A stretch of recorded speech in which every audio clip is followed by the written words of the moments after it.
Episodio 185. Intervino también en impedir la malicia insolente de Lucifer, la Gran Señora del Cielo, María Santísima, porque le fueron patentes todos los conatos de este infernal dragón. Y unas veces con imperio de reina le impedía muchos intentos, para que no se los propusiese a los ministros de la pasión. Otras veces, en los que les proponía, pedía a la divina princesa a Dios no se los dejase ejecutar, y por medio de sus santos ángeles concurría a desvanecerlos y estorbarlos. Y en los que su gran sabiduría conocía era voluntad de su Hijo Santísimo padecerlos, cesaba en estas diligencias, y en todo se ejecutaba la permisión de la divina voluntad. Conoció asimismo todo lo que sucedió en la infeliz muerte y tormentos de Judas Iscariote, y el lugar que le daban en el infierno, el asiento de fuego que ha de tener por toda la eternidad.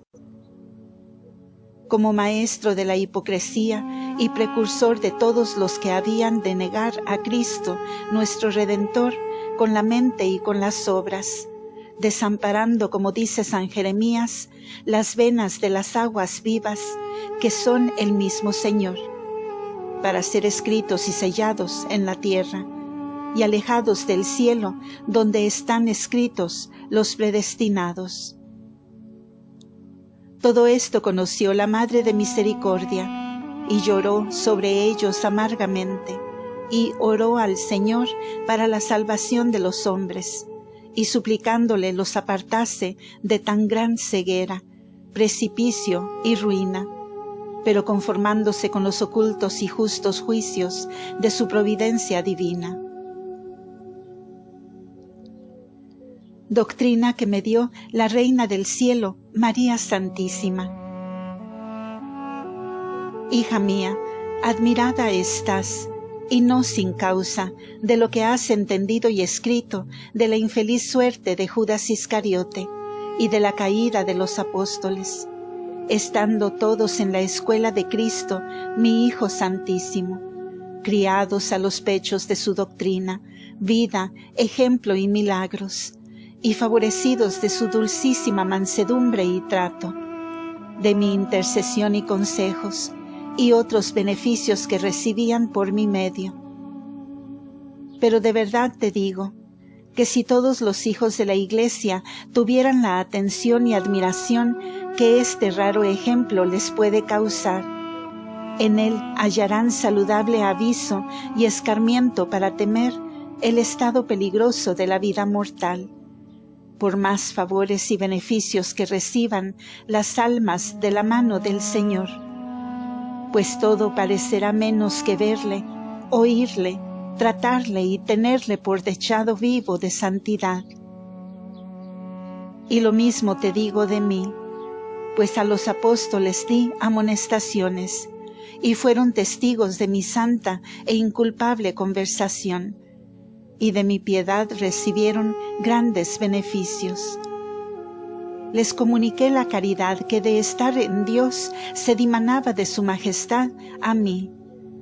Y si en la tentación, a vista de su mismo Señor y Maestro, olvidaron tantos favores y la obligación de corresponder a ellos, ¿quién será tan presuntuoso en la vida mortal que no tema el peligro de la ruina, por más beneficios que haya recibido? Aquellos eran apóstoles escogidos por su divino Maestro, que era Dios verdadero. Y con todo eso, el uno llegó a caer más infelizmente que todos los hombres, y los otros a desfallecer en la fe, que es el fundamento de toda la virtud, y fue conforme a la justicia y juicios inescrutables del Altísimo. Pues, ¿por qué no temerán los que ni son apóstoles, ni han obrado tanto como ellos en la escuela de Cristo, mi Hijo Santísimo y su Maestro, y no merecen tanto mi intercesión?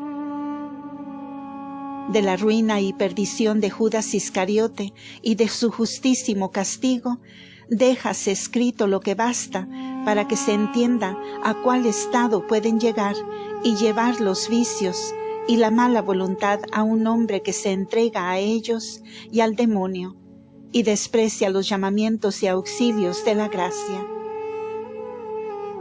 Y lo que te advierto sobre lo que has escrito es que no sólo los tormentos que padece el traidor discípulo, Judas Iscariote, sino también el de muchos cristianos que con él se condenan y bajan al mismo lugar de las penas, que para ellos fue señalado desde el principio del mundo, excede a los tormentos de muchos demonios.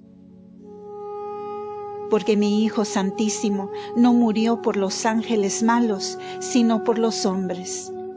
Ni a los demonios les tocó el fruto y efectos de la redención, los cuales reciben los hijos de la Iglesia con efecto en los sacramentos. Y despreciar este incomparable beneficio no es culpa del demonio tanto como de los fieles. Y así les corresponde nueva y diferente pena por este desprecio.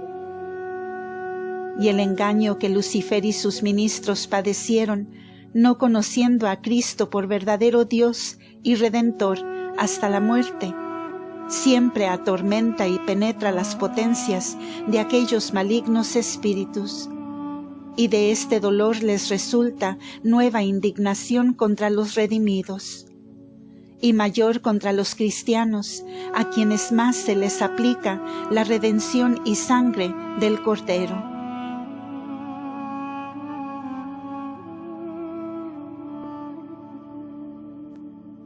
Y por esto se desvelan tanto los demonios en hacer que los fieles olviden la obra de la redención y la malogren. Y después en el infierno se muestran más airados y rabiosos contra los malos cristianos, y sin piedad alguna les darían mayores tormentos si la justicia divina no dispusiese con equidad que las penas fuesen ajustadas a las culpas.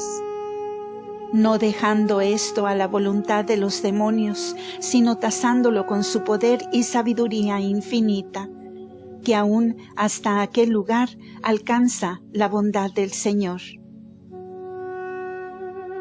En la caída de los demás apóstoles, quiero, carísima, que adviertas el peligro de la fragilidad humana, que aún en los mismos beneficios y favores que recibe del Señor fácilmente, se acostumbra a ser grosera, tarda y desagradecida, como les sucedió a los 11 apóstoles, cuando huyeron de su Maestro Celestial y le dejaron con la incredulidad. Este peligro se origina en los hombres de ser tan sensibles e inclinados a todo lo sensitivo y terreno, y haber quedado estas inclinaciones depravadas por el pecado, y acostumbrarse a vivir y obrar según lo terreno, carnal y sensible, más que según el Espíritu. Y de aquí nace que aún a los mismos beneficios y dones del Señor los tratan y aman sensiblemente, y cuando les faltan por este modo, luego se divierten a otros objetos sensibles, y se mueven por ellos, y pierden el tino de la vida espiritual, porque la trataban y recibían como sensible, con baja estimación del Espíritu. Por esta inadvertencia o grosería cayeron los apóstoles, aunque estaban tan favorecidos de mi Hijo Santísimo y de mí, porque los milagros, la doctrina y ejemplos que tenían presentes eran sensibles. Y como ellos, aunque perfectos o justos, eran terrenos y aficionados a solo aquello sensitivo que recibían. En faltándoles esto, se turbaron con la tentación y cayeron en ella, como quien había penetrado poco los misterios y espíritu de lo que habían visto y oído en la escuela de su Maestro. Con este ejemplo y doctrina quedarás, hija mía, enseñada a ser mi discípula espiritual y no terrena. y a no acostumbrarte a lo sensible, aunque sean los favores del Señor y míos. Y cuando los recibieres, no detenerte en lo material y sensible, sino levantar tu mente a lo alto y espiritual, que se percibe con la luz y ciencia interior y no con el sentido animal. Y si lo sensible puede embarazar a la vida espiritual, ¿qué será lo que pertenece a la vida terrena, animal y carnal? Claro está que de ti quiero olvides y borres de tus potencias toda imagen y especies de criaturas, para que estés idónea y capaz de mi imitación y doctrina saludable. Capítulo 15. Llevan a nuestro Salvador Jesús, atado y preso, a casa del pontífice Anás. Lo que sucedió en este paso y lo que padeció en él su Beatísima Madre. Digna cosa fuera hablar de la pasión, afrentas y tormentos de nuestro Salvador Jesús, con palabras tan vivas y eficaces, que pudieran penetrar más que la espada de dos filos, hasta dividir con íntimo dolor lo más oculto de nuestros corazones. No fueron comunes las penas que padeció, no se hallará dolor semejante como su dolor. No era su persona como las demás de los hijos de los hombres. No padeció su majestad por sí mismo, ni por sus culpas, sino por nosotros y por las nuestras. Pues razón es que las palabras y términos con que tratamos de sus tormentos y dolores no sean comunes y ordinarios, sino con otros vivos y eficaces se la propongamos a nuestros sentidos. Pero, ay de mí, que no puedo dar fuerza a mis palabras, ni hallo las que mi alma desea para manifestar este secreto. Diré lo que alcanzare, hablaré como pudiere y se me administrare, aunque la cortedad de mi talento coarte y limite la grandeza de la inteligencia, y los improporcionados términos no alcancen a declarar el concepto escondido del corazón. Supla el defecto de las razones la fuerza y viveza de la fe que profesamos los hijos de la Iglesia. Y si las palabras son comunes, sea extraordinario el dolor y el sentimiento, el dictamen altísimo, la comprensión vehemente, la ponderación profunda, el agradecimiento cordial y el amor fervoroso, pues todo será menos que la verdad del objeto y de lo que nosotros debemos corresponder como siervos, como amigos y como hijos adoptados por medio de su pasión y muerte santísima.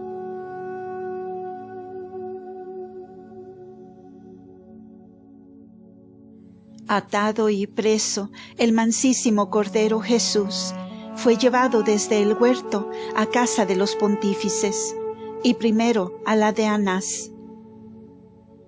Iba prevenido aquel turbulento escuadrón de soldados y ministros con las advertencias del traidor discípulo, que no se fiasen de su maestro si no le llevaban muy amarrado y atado, porque era hechicero y se les podría salir de entre las manos. Lucifer y sus príncipes de tinieblas ocultamente los irritaban y provocaban para que impía y sacrílegamente tratasen al Señor sin humanidad ni decoro. Y como todos eran instrumentos obedientes a la voluntad de Lucifer, nada que se les permitió dejaron de ejecutar contra la persona de su mismo Creador.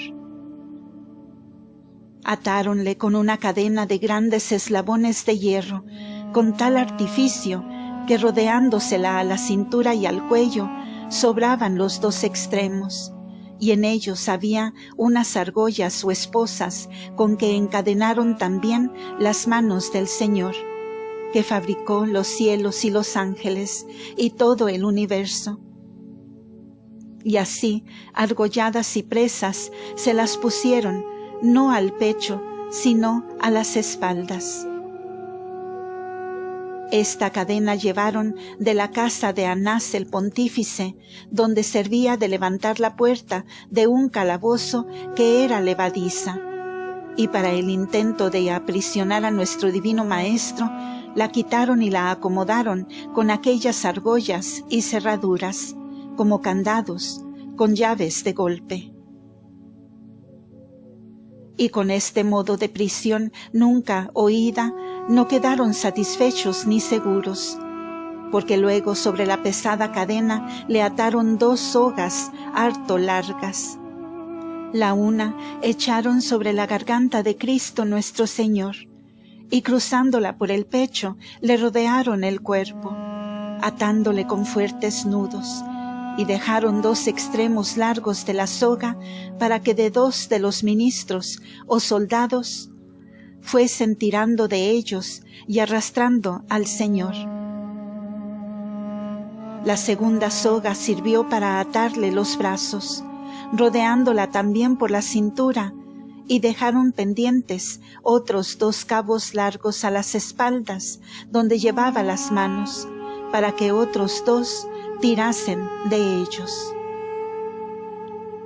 Con esta forma de ataduras se dejó aprisionar y rendir el omnipotente y santo, como si fuera el más fascineroso de los hombres y el más flaco de los nacidos, porque había puesto sobre sí las iniquidades de todos nosotros, y la flaqueza o impotencia para el bien en que por ellas incurrimos. Atáronle en el huerto, atormentándole no solo con las manos, con las sogas y cadenas, sino con las lenguas, porque como serpientes venenosas arrojaron la sacrílega ponzoña que tenían, con blasfemias, contumelias y nunca oídos oprobios contra la persona que adoraban los ángeles y los hombres, y le magnificaban en el cielo y en la tierra. Partieron todos del monte Olivete con gran tumulto y vocería, llevando en medio al Salvador del mundo, tirando unos de las sogas de adelante y otros de los que llevaba a las espaldas, asidas de las muñecas.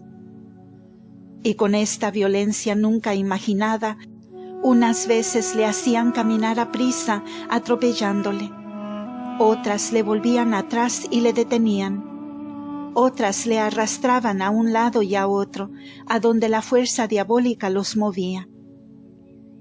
Muchas veces le derribaban en tierra, y como llevaba las manos atadas, daba en ella con su venerable rostro, lastimándose y recibiendo en él heridas y mucho polvo. Y en estas caídas arremetían a él, dándole de puntillazos y coces, atropellando y pisándole, pasando sobre su real persona y hollándole la cara y la cabeza, y celebrando estas injurias con algazara y mofa. Le hartaban de oprobios, como lo lloró antes San Jeremías. En medio del furor tan impío que Lucifer encendía en aquellos sus ministros, estaba muy atento a las obras y acciones de nuestro Salvador, cuya paciencia pretendía irritar y conocer si era puro hombre, porque esta duda y perplejidad atormentaba su pésima soberbia sobre todas sus grandes penas. Y como reconoció la mansedumbre, tolerancia y suavidad que mostraba Cristo entre tantas injurias y tormentos, y que los recibía con semblante sereno y de majestad, sin turbación, sin mudanza alguna, con esto se enfureció más el infernal dragón, y como si fuera un hombre furioso y desatinado, pretendió tomar una vez las sogas que llevaban los sayones, para tirar él y otros demonios con mayor violencia que lo hacían ellos, para provocar con más crueldad la mansedumbre del Señor. Este intento impidió María Santísima, que desde el lugar donde estaba retirada miraba por visión clara todo lo que se iba ejecutando con la persona de su Hijo Santísimo. Y cuando vio el atrevimiento de Lucifer, usando de la autoridad y poder de reina, le mandó no llegase a ofender a Cristo nuestro Salvador como intentaba. Y al punto desfallecieron las fuerzas de este enemigo, y no pudo ejecutar su deseo, porque no era conveniente que su maldad se interpusiese por aquel modo en la pasión y muerte del Redentor. Fin de este episodio. Continuamos en el siguiente audio. Gracias por escuchar.